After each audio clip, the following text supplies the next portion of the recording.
नईम दवा खाना का तैयार करदा सफूफे अक्सीर मैदा आधी चमची खाएं, पुरानी से पुरानी कब्र से मुस्तकिल नजात पाएं। औज़ बिल्लाहि मिनश शैतानिर रजीम, बिस्मिल्लाहिर रहमानिर रहीम।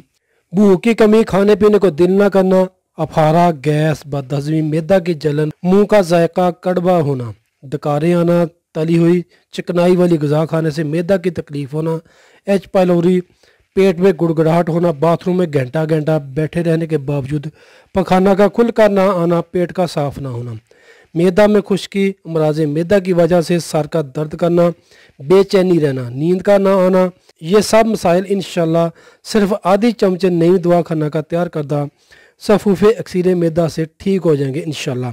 खाया पिया सब हजम होगा। शुगर, हाई ब्लड प्रेशर वाले मरीज़ इस्तेमाल कर सकते हैं 100% खालिस देसी जड़ी बूटियों से तैयार करदा नुस्खा। घर बैठे मंगवाने के लिए वीडियो में दिए गए नंबर पर या पेज इनबॉक्स रब्ता करें। 30 दिन का कोर्स, कीमत 2000 रुपये। 10 साल से लेकर 90 साल के अफराद इसको इस्तेमाल कर सकते हैं। इसका कोई भी नुकसान नहीं है, कोई भी साइड इफ़ेक्ट नहीं है।